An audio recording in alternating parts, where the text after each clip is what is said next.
It's mailbag time here at Dolphins Today, and I love making these videos here. Why? Because I can get to know you guys a little bit better, and I really like to see the questions that everyone comes up with. Now, I was told by my bosses if I want to continue to do some of these mailbags, I need a little bit of a favor from y'all. I need everyone that comes across this video here to go to chatsports.com/DolphinsNB and download the Newsbreak app and give Dolphins Today a follow. We're getting our butts kicked by some of the other channels here around Chat Sports, and I need to show them that y'all appreciate the videos that we do. So please show my bosses that, hey, Dolphin fans, they show out.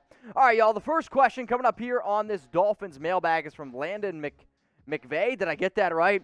Could the Miami Dolphins get Julio Jones, trade DeVante Parker, and maybe a third-round pick for Julio? I'll tell you what, man, already getting this thing off started on the right way, and that excites me a lot. Before I give you my 2 cents on the whole trade idea that you come up with, let's look at what DeVante Parker and Julio Jones did last season on a per-game basis. So Parker was able to play in 14 games. Julio Jones played in 9 games. Targets per game, advantage Julio. Receptions, Julio. Yards, Julio. Average, touchdowns, it's all advantage Julio Jones. Now, I think we would also agree, right now, Matt Ryan is a better quarterback than Tua, even though I might say that Ryan Fitzpatrick might have played better last season, and Parker's numbers probably would have looked a lot different with Ryan Fitzpatrick. But you know what?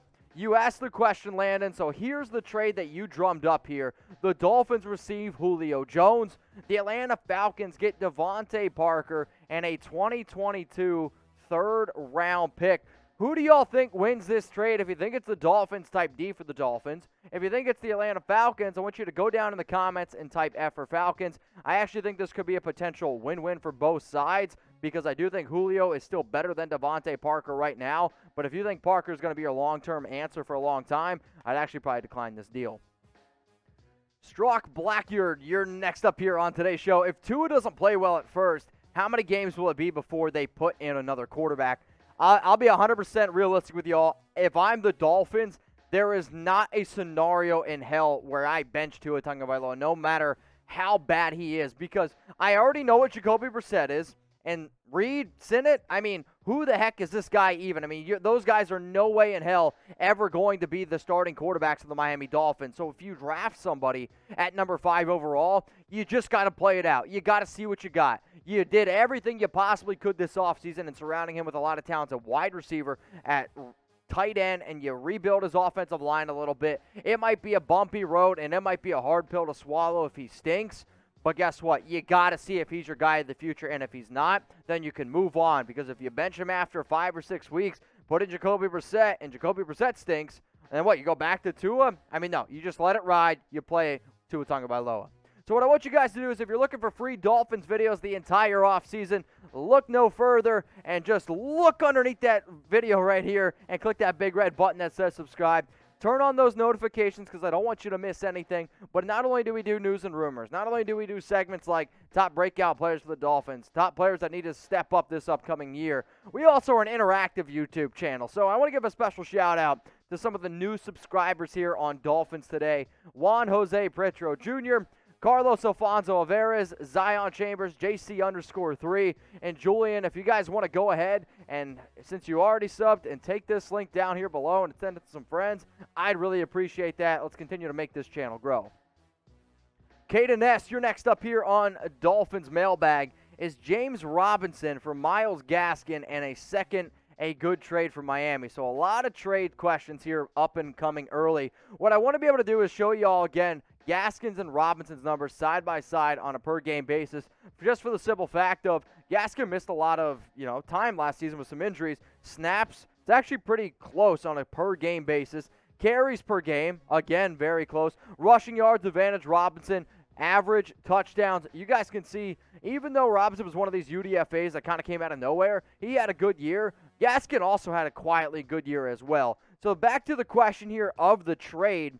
Here was the idea that you ended up drumming up there, Caden.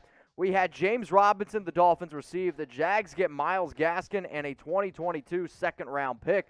Who wins this trade? Go down in the comments section and type M for Miami or type J for Jacksonville.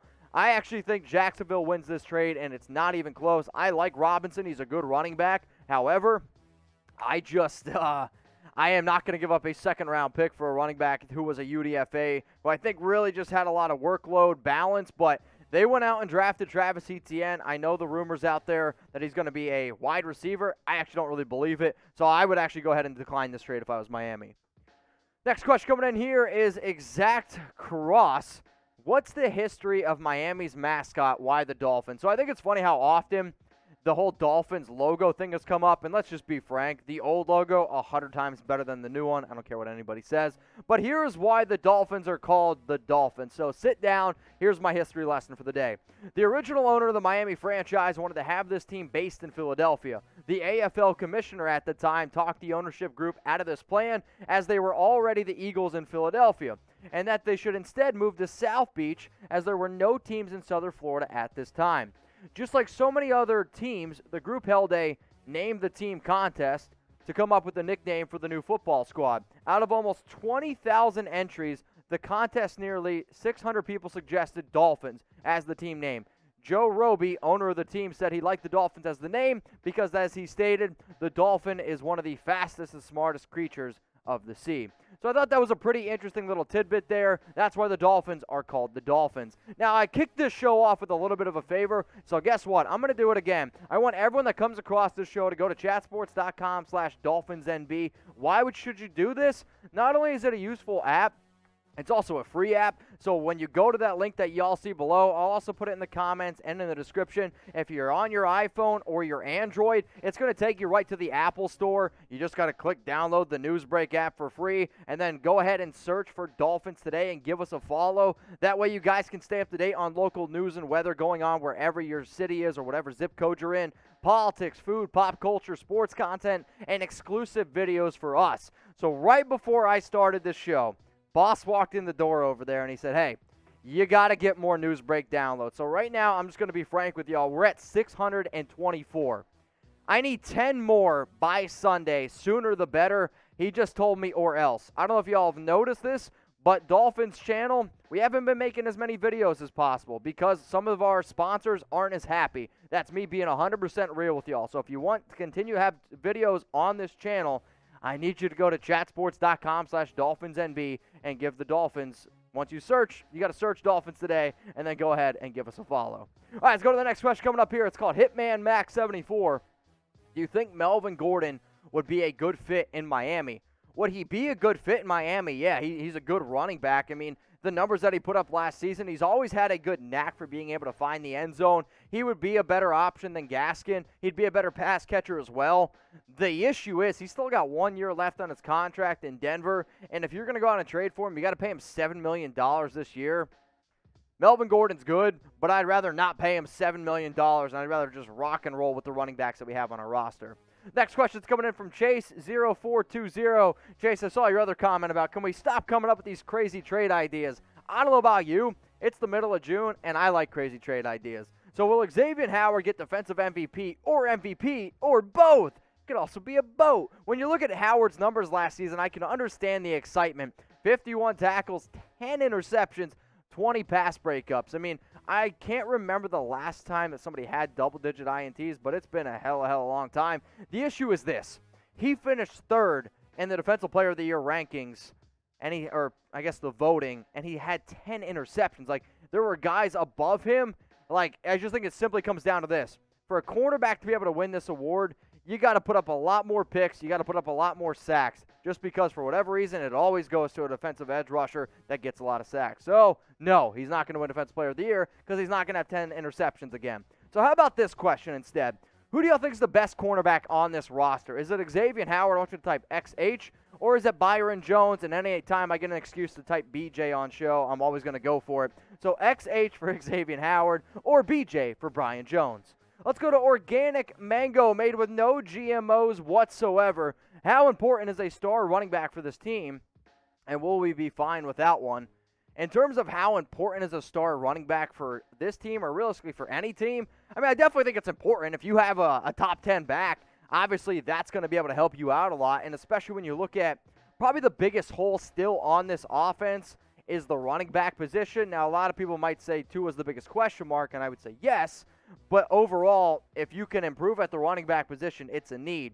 But I still think Miami will be okay because the only way you're going to get a running back that's probably worth a damn at this point is by going out and trading for one. And I don't really want to go out and trade for a top back at this point in the season. And in terms of some of the free agent guys out there, I'm good with the guys we got on our roster. I really am. The only player that I would potentially get if you're looking for a pass-catching back is Duke Johnson. All right, let's go to the last question here on today's Dolphins mailbag. It's from Rocky. What up, Rocky? Will Tua and Parker connection be better this season, like how Parker was with Fitzpatrick? So what I wanted to be able to show you is just how different Parker was with Tua and how different he was with Fitz. So in his 14 games last season, in the 8 games Tua started and in the 6 game Fitz started, 57 targets from Tua led to only 29 catches. 46 targets from Fitz, that led to 34 catches. The yards, the touchdowns, not too much different in terms of the touchdown, but like if you watch the game, you could see a clear, distinct difference between the chemistry with Tua and Parker and the chemistry with Fitz. Obviously, Fitz is no longer on this football team, so you're hoping that Tua can take that next step and really get Parker going. But I want you guys to be honest with me here because, I get that some people are always like, oh, team hype, the Dolphins can't do anything wrong, we're never going to lose a game. But I think the important parts of channels like this is being 100% legit, not with me, but also yourself, right? So how worried are you about Tua and Parker's chemistry from a scale from 0 to 10? 0, you're not worried at all. You're telling everybody to pump the brakes. 10, you're absolutely freaking out. I'm probably somewhere around like a 6, 6.5.